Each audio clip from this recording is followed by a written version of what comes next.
Hi guys, again it's me, Alex Biligasa.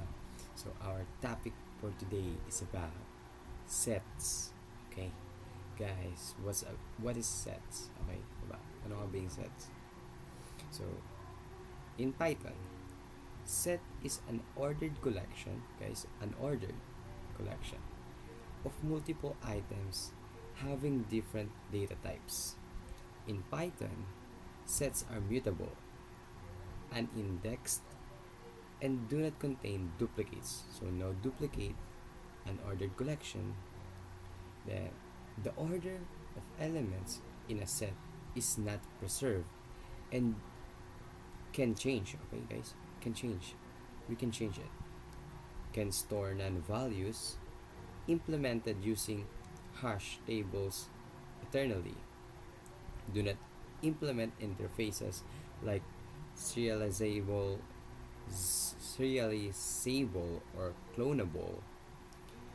Python sets are not inherently thread safe. Synchronization is needed if used across threads. So guys, papakita ko sa inyo kung paano nga ba natin magagamit yung mga sets at ano pa yung pwede nating gamitin.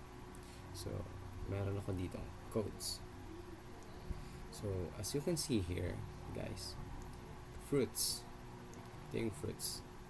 Tapos, nag-set tayo dito ng apple, banana, and cherry.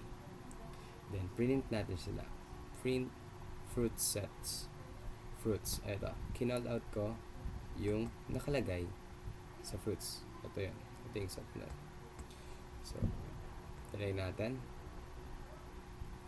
So, lumabas yung banana, cherry, and apple. Next, guys. Open natin tong another sets of codes. Alam nyo ba na pwede tayo mag-add using sets, guys?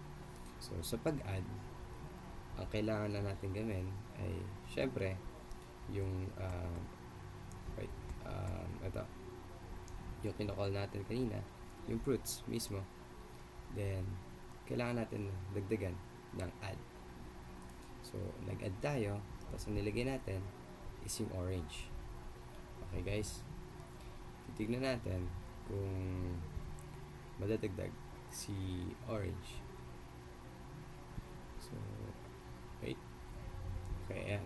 After adding orange, ayan, nandito na si orange. Nandito na si orange, guys. Kasama na siya. Doon sa tatlo. The next, guys, alam niyo naman din, kung pwede mag-add, pwede din mag-remove. So, tingnan natin.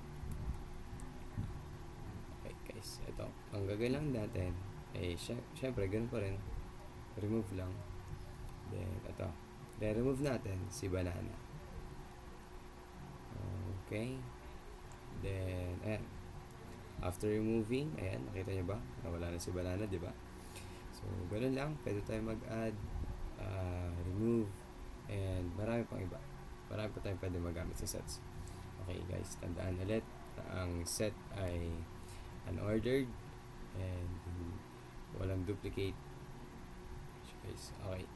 Yun lang. Thank you and goodbye ulit.